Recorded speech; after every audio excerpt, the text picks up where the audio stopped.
lupa like, subscribe, lalu tekan tombol lonceng notifikasinya. Terima kasih. Assalamualaikum warahmatullahi wabarakatuh.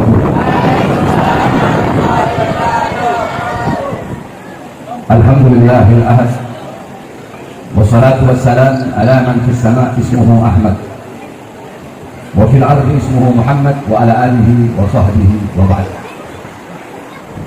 Yang saya cintai, yang saya muliakan, keluarga besar daripada sahibul haud almarhum Yai Haji Burhanuddin bin Umar Lubis. Yang saya cintai, yang saya muliakan, para alim ulama, para kiai, para asatidz, para tokoh masyarakat, para aparat pemerintah. Yang saya cintai, yang saya muliakan segenap para wali-wali santri, para hadirin hadirat, bapak-bapak, ibu-ibu, para pemuda-pemudi khususnya, para santri dan santriwati yang selalu dimuliakan oleh Allah Subhanahu wa taala. Alhamdulillah, segala puji dan syukur kehadirat Allah Subhanahu wa taala, yang dimana pada pagi hari yang mulia ini Allah Subhanahu wa taala melangkahkan, menggerakkan hati kita. Hati tersebut melangkahkan kedua kaki kita untuk duduk di majelis yang penuh dengan keberkahan ini, yang dimana dari tadi dibacakan Al-Quran, bahkan dikhatamkan Al-Quran, dibacakan Yasin, dibacakan tahlil, tahmid, tasbih, takbir, tamjid dan sholawat kepada baginda Nabi besar Muhammad, yang dimana itu semua dihadiahkan untuk almarhum di dalam kuburnya. Alhamdulillah, yang dimana Rasulullah SAW bersabda, barang siapa yang membaca Yasin, maka Allah Subhanahu wa taala persiapkan baginya di akhirat sorga, yang dimana sorga tersebut tanahnya terbuat dari kasturi, istananya, temboknya terbuat dari emas putih, yang dimana dalam istana tersebut terdapat 99 kamar. Di setiap satu kamar terdapat 99 ranjang, di setiap satu ranjang terdapat 99 kasur, di setiap satu kasur terdapat 99 bantal, dan di setiap satu bantal terdapat 99.000 bidadari. Itu Allah persiapkan bagi orang yang membaca satu daripada surat Yasin. Maka itulah yang Allah Subhanahu wa taala persembahkan, yang Allah hadiahkan bagi almarhum kelak di akhirat, yakni surga yang begitu luar biasa kenikmatan dan keindahan. Kemudian kita membaca tahlil yang berbunyi la ilaha illallah, yang dimana dalam hadis qudsi Allah Subhanahu wa taala berfirman, la ilaha illallah hisni, man qala la ilaha illallah faqad dakhala hisni, faman dakhala hisni faqad amana min adabi. La ilaha illallah adalah benteng pertahananku, maka barang siapa yang membaca la ilaha illallah, maka dia telah masuk ke dalam benteng pertahananku. Barang siapa yang masuk ke dalam benteng pertahananku, maka dia akan aman dari segala azab dan siksaku. Tadi kita membaca la ilaha illallah, maka almarhum Kiai Haji Burhanuddin dalam kuburnya terbebas dari azab dan siksa Allah Subhanahu wa taala. Belum lagi kita membaca sholawat kepada Rasulullah SAW, yang dimana dalam hadis Rasulullah SAW, man shalla alayya salatan sallallahu alaihi wa asyra. Barang siapa yang bersolawat kepada aku satu kali, maka Allah bersolawat kepadanya 10 kali. Solawat dari Allah adalah rahmat, solawat dari malaikat adalah maghfirat, pengampunan, dan solawat dari umatnya adalah doa. Kita bersolawat kepada Rasulullah, maka Allah membalas satu solawat dengan 10 kali rahmat. Dalam athar dijelaskan, di dalam kuburnya Rasulullah ada salah satu malaikat yang Allah ciptakan, yang dimana malaikat tersebut tugasnya, barang siapa yang membacakan salawat kepada Rasulullah, maka malaikat tersebut membawa salawat itu di atas kuburnya Rasulullah. Malaikat tersebut berkata, ya Rasulullah, fulan bin fulan bersalawat kepadamu. Ya Rasulullah, fulanah binti fulan bersalawat kepadamu. Tadi kita dulu bersalawat kepada Rasulullah. Maka malaikat tersebut berkata, ya Rasulullah, fulan bin fulan disebut engkau punya nama satu persatu. Fulanah binti fulan. Mereka bersalawat kepada Rasulullah pada pagi hari ini di acara Maulid Kiai Haji Burhanuddin yang diselenggarakan di Pondok Pesantren An-Nur, yang diasuh oleh Kiai Haji Sobri Lubis, yang dimana mereka hadiahkan pahalanya untuk almarhum Kiai Haji Burhanuddin Sahibul Haud. Apa kata Rasulullah? Sampaikan kepada mereka.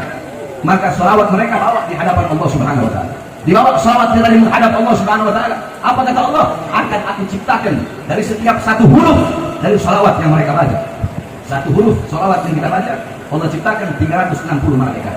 Jadi kita bersalawat, ya Rabbi sholli ala Muhammad, ya satu huruf, alif satu huruf, ra satu huruf, ba satu huruf, ya satu huruf. Ya Rabbi itu 5 huruf. Dari setiap satu huruf, kata Allah, aku ciptakan 360 malaikat yang memiliki 360 kepala. Setiap kepala memiliki 360 wajah. Setiap wajah memiliki 360 mulut. Setiap mulut memiliki 360 lidah. Dan setiap lidah akan memohonkan ampun atas dosa-dosa orang yang bersolawat tersebut. Inilah keutamaan-keutamaan dan kemuliaan yang Allah berikan kepada kita, dan Allah berikan kepada Sahibul Haud. Allah ampuni seluruh dosa-dosanya yang telah lalu, yang akan datang, yang tampak, yang tidak tampak, yang besar, yang kecil, semua. Berkat apa? Berkat duduknya kita di sini, telah mendoakan almarhum yang telah meninggal dunia. Maka ini pun menjadi bukti bahwasanya anak-anak yang ditinggalkan oleh almarhum adalah anak-anak yang soleh, karena anak-anak beliau mengundang kita semua duduk di majelis yang penuh dengan kemuliaan untuk mendoakan beliau yang menjadi pahala yang mengalir sampai datangnya hari kiamat, sebagaimana dikatakan oleh Rasulullah, idza mata ibnu adam inqata amaluhu illa min thalatha, shadaqatin jariyah, al-ilmu yantafa'u bih, wa waladun salih yad'u lah. Apabila manusia meninggal dunia, maka terputus seluruh amalnya. Kita masih hidup salat dalam kubur, kita tidak bisa salat. Kita masih hidup puasa dalam kubur, kita tidak bisa puasa. Kita masih hidup haji dalam kubur, kita tidak bisa haji. Akan tetapi kalau kita hidup meninggalkan 3 amal ini, maka pahalanya mengalir terus sampai datang hari kiamat. Yang pertama sedekah jariyah, mengeluarkan harta di jalan Allah Subhanahu wa taala. Yang kedua al-ilmu yang yantafa'u bih, ilmu yang bermanfaat, yakni para ulama, para orang soleh. Yang ketiga waladun salih yad'u lah, anak soleh yang mendoakan kedua orang tuanya. Selama kita masih hidup, kita meninggalkan anak-anak yang soleh dan solehah, maka walaupun dia telah meninggal dunia, ketika anak tersebut mendoakan kita, maka pahalanya akan mengalir terus sampai datangnya hari kiamat. Oleh karenanya, saudara-saudara sekalian, bapak-bapak, ibu-ibu, mumpung kita masih hidup, maka didik kita punya anak-anak dengan pendidikan baginda Nabi besar Muhammad SAW, agar nanti ketika kita meninggal dunia, anak-anak kita bisa mengirimkan doa kepada kita, bisa menjadi anak-anak soleh, bisa menjadi tabungan bagi kita semua. Mumpung kita masih hidup, jadi anak-anak kita dengan Al-Quran, jadi anak-anak kita untuk bisa membaca Al-Quran, jadi anak-anak kita mengikuti baginda Nabi besar Muhammad, mengikuti ajaran Islam, mengikuti akhlak Nabi Muhammad SAW. Jadi Nabi Muhammad sebagai teladan, uswah, pedoman dan teladan bagi anak-anak kita, bagi putra-putri kita, khususnya para ibu-ibu. Di sini banyak ibu-ibu. Awas, ibu-ibu, kalian adalah madrasatul ula. Kalian adalah muallimah, muaddibah, mudarrisah. Seorang ibu adalah madrasah pertama, guru pertama, pondok pesantren pertama, sekolah pertama bagi putra-putrinya. Bukanlah pondok pesantren, bukanlah madrasah, bukanlah sekolah, tetapi hakikat guru yang pertama, pondok pesantren yang pertama bagi putra-putri adalah kalian sebagai seorang ibu.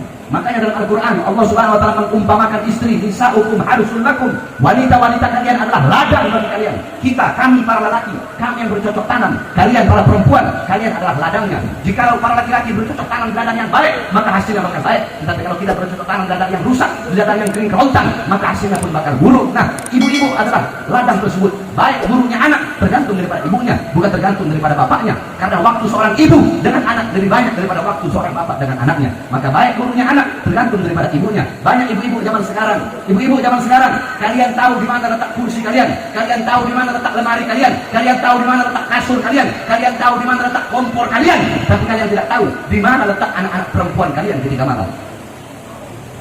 Emas kalian, ibu-ibu saya tanya, emas, uang, permata, berlian, apakah kalian taruh di luar rumah? Ditaruh di mana? Dalam lemari, dikunci rapat-rapat, iya kan? Kenapa? Takut diambil orang, iya kan? Emas, intan, makta, uang kalian kunci rapat-rapat, sangat berharga bagi kalian. Kalian takut diambil orang. Kenapa? Anak-anak perempuan kalian umbar kayak binatang. Apakah emas lebih berharga daripada anak perempuan kalian?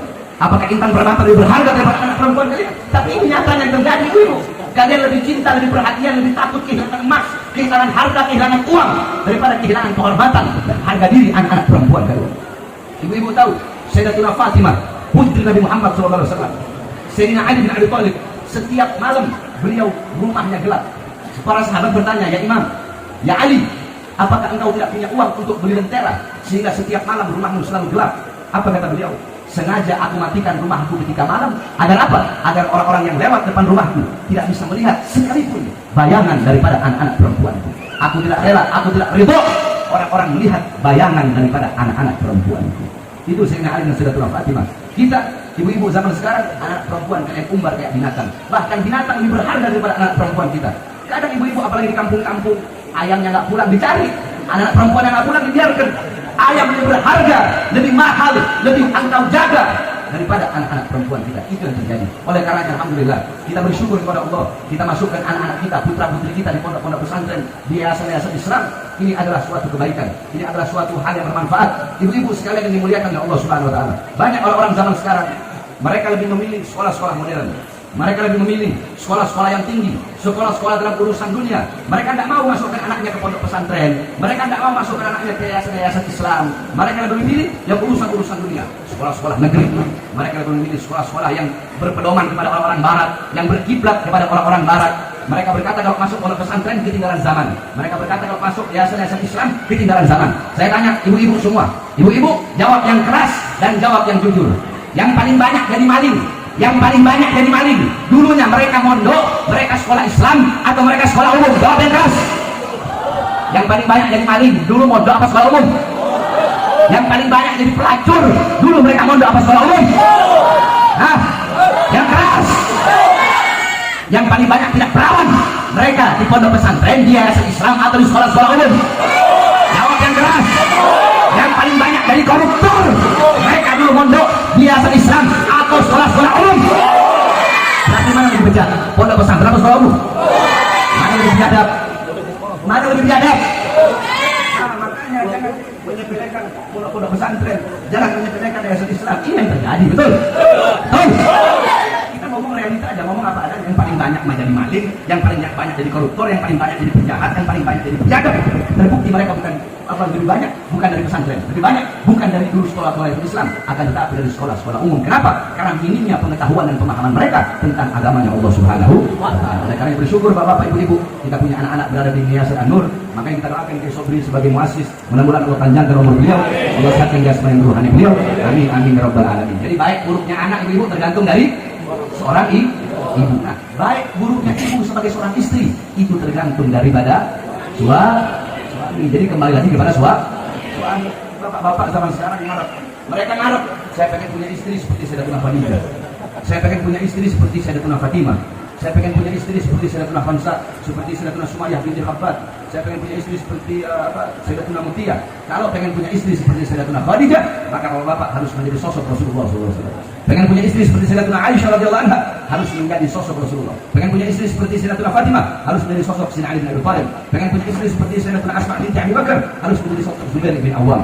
Pengen punya istri seperti Sayyidatuna Khadijah, bapak-bapaknya kelakuan kayak Firaun, bagaimana? Nggak bakal bisa. Baik buruknya anak tergantung daripada ibu, dan baik buruknya ibu sebagai istri tergantung kita daripada suami. Penumpang celaka atau tidak tergantung daripada kapalnya. Kapal tersebut tergantung daripada nahkodanya. Kita sebagai suami adalah nahkoda, istri adalah kapal, dan anak-anak perempuan kita ataupun anak-anak laki-laki kita adalah penumpang daripada kapal tersebut. Maka nahkodanya harus menjadi nahkoda yang baik, begitupun kapalnya harus menjadi kapal yang bagus. Insya Allah kita semua berada dalam lindungan Allah Subhanahu Wa Taala. Kita menjadi orang tua bisa mendidik anak-anak kita sehingga menjadi ladang bagi kita walaupun sampai meninggal dunia nanti anak-anak kita bisa menjadi anak yang soleh yang berbakti kepada kedua orang tua. Sebab berbakti kepada kedua orang tua bukan hanya ketika masih hidup saja, tetapi berbakti kepada kedua orang tua abada selama-lamanya. Walaupun orang tua kita telah meninggal dunia, bukan berarti putus bakti kita kepada kedua orang tua. Dari berbakti kepada kedua orang tua walaupun telah meninggal dunia dengan apa? Dengan memperbanyak mengirimkan doa ayat Al-Quran kepada kedua orang tua kita yang telah meninggal dunia. Kita doakan mudah-mudahan almarhum Sahibul Haul pada pagi hari ini Kiai Haji Hamid Muhammad Lubis, mudah-mudahan Allah luaskan kuburnya. Allah jadikan kuburnya taman daripada taman surganya Allah Subhanahu Wa Taala. Allah Subhanahu Wa Taala penuh dengan cahaya Allah, karena Allah bangkitkan bersama baginda Nabi besar Muhammad, dan kita pun semua yang duduk di majlis ini kelak di akhirat Allah kumpulkan di bawah bendera baginda Nabi besar Muhammad sallallahu alaihi wasallam. Amin amin ya rabbal alamin. Ini saja sedikit yang dapat saya sampaikan. Tadi saya datang kemari itu mengantar saya punya putri Alia dan Gazia. Nggak ada saya mau ngasih sambutan pakai saya pakai kaos, cuma dikerjain sebagai sobri. Orang datang kemari semalam Alia sama Gazia, saya punya putri, bilang, Abah besok ada acara di sekolah. Acara apa nak? Nggak tahu, pokoknya ada acara, terus katanya wali santri harus hadir. Oh ya udah, nanti besok Abah antar. Begitu nyampe sini ini ada acara hall. Dan begitu saya lagi di dalam sama Kiai Sobri, buka bisa buat sambutan. Tapi insya Allah manfaat sedikit. Amin amin ya rabbal alamin. Wassalamualaikum warahmatullahi wabarakatuh.